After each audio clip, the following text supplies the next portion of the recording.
دنیا میں سب سے آخر میں تشریف بھی لے جانے والا ہے. یہ ابھی میرے اور آپ کے کریم آقا صلی اللہ علیہ وسلم دنیا میں ابھی تشریف لائے نہیں.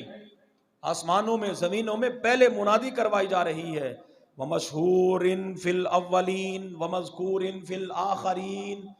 پہلوں میں بھی مشہور ہوگا، آخروں میں بھی مذکور ہوگا.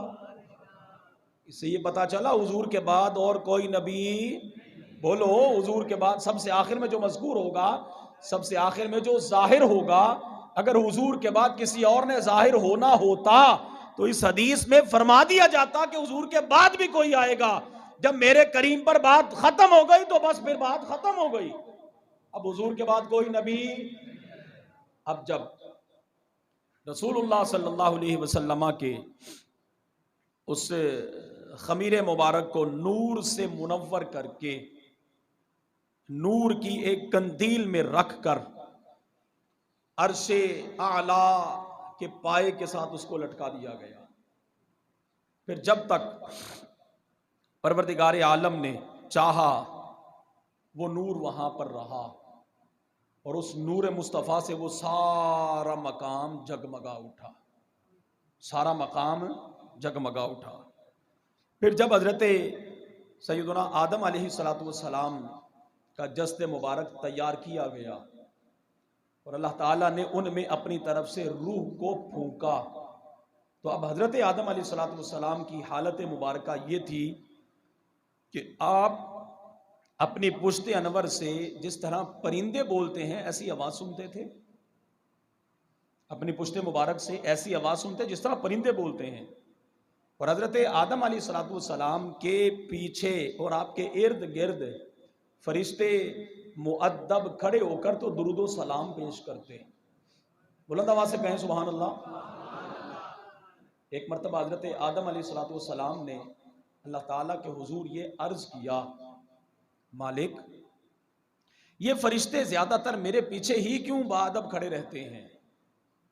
تو پروردگار عالم نے ارشاد فرمایا، اے آدم تیری پشت میں نور محمدی چمکتا ہے، تیری پشت میں نور محمدی چمکتا ہے. یہ فرشتے اس نور کو دیکھ کر تو تسبیح و تحلیل بیان کرتے ہیں، اور وہ جو پرندوں کی آواز تو سنتا ہے وہ بھی اس نور محمدی کی تسبیح و تحلیل ہے. وہ عرض کرنے لگے، مالک اگر میری پشت میں نور محمدی ہے تو پھر اس نور مبارک کو میری پیشانی میں ظاہر فرما تاکہ فرشتے میرے سامنے آ کے مؤدب کھڑے ہوں. اللہ تعالیٰ نے اس نور مبارک کو پشت سے جناب آدم کی پیشانی میں ظاہر فرمایا. پھر ایک وقت گزرا، حضرت آدم علیہ السلام نے رب کے حضور عرض کیا، مالک یہ جو فرشتے زیارت کرتے ہیں اس نور محمدی کی، اس نور کی زیارت مجھے بھی تو کروا، اس نور کی زیارت مجھے بھی تو کروا. تو پھر پروردگار عالم نے اس نور مبارک کو جناب آدم علیہ السلام کے انگوٹھوں کے ناخنوں میں ظاہر فرمایا، اور جب وہ نور مبارک جناب آدم نے اپنے انگوٹھوں میں دیکھا، فرط محبت سے اس کو چوم کر آنکھوں سے لگا لیا. بلند آواز سے بولیے، اسے چوم کر اپنی آنکھوں سے لگا لیا. اور پھر اس وقت سے لے کر آج تک جناب آدم کے بیٹے جب بھی حضور کا نام اس میں گرامی آتا ہے انگوٹھے چوم کے تو آنکھوں سے واپس لگا. یہ جناب ہمارے جد الانبیاء حضرت آدم علیہ السلام کی سنت مبارکہ ہے. پھر وہ نور حضرت آدم علیہ السلام کو جنت کے اندر داخل کیا گیا. حضرت آدم علیہ السلام کا دل چاہا کہ میرے جیسا میرا کوئی ہم رفیق ہو. تو آپ جنت میں محو استراحت تھے، آرام فرما رہے تھے کہ آپ کی بائیں پسلی سے حضرت سیدہ حوا علیہ السلام کو پیدا کیا گیا. جب آپ کی آنکھ کھلی، آپ نے ہاتھ بڑھایا ان کی طرف، تو فرشتوں نے کہا، جناب آدم ابھی ٹھہریے، آپ ان کو ہاتھ نہیں لگا سکتے کہ جب تک آپ ان کا مہر ادا نہیں کریں گے، جب تک کہ آپ ان کا مہر ادا نہیں کریں گے. جناب آدم علیہ السلام نے پوچھا کہ ان کا مہر کیا ہے؟ تو جواب آیا، نبی آخر الزماں پر بلند آواز سے، تو ہم اس نبی کے امتی ہیں، ہم اس نبی کے امتی ہیں جن کا تذکرہ دیکھیے آج سے کتنا عرصہ پہلے شروع ہوا۔ یہ میری اور آپ کی خوش نصیبی ہے۔ فرشتے عرض کرنے لگے حضور آپ ہاتھ نہیں لگا سکتے، کیوں؟ پہلے حق مہر ادا کریں۔ حق مہر کیا ہے؟ پہلے نبی آخر الزماں پر ایک روایت کے مطابق 3 مرتبہ اور ایک روایت کے مطابق 20 مرتبہ نبی آخر الزماں پر درود و سلام پڑھیں۔ نبی آخر الزماں پر درود و سلام پڑھیں۔ آپ درود و سلام پڑھیں گے تو آپ کا حق مہر ادا ہو جائے گا۔ جناب آدم نے میرے اور آپ کے کریم آقا پر، جناب آدم نے میرے اور آپ کے کریم آقا صلی اللہ علیہ وسلم کی ذات اقدس پر ہدیہ درود و سلام پیش کیا، تو یہ درود و سلام جناب آدم کا حق مہر قرار دیا گیا۔ اب یہی نور پھر حضرت آدم علیہ السلام کی پیشانی مبارک سے جناب حضرت سیدہ حوا علیہ السلام کی طرف منتقل ہوا۔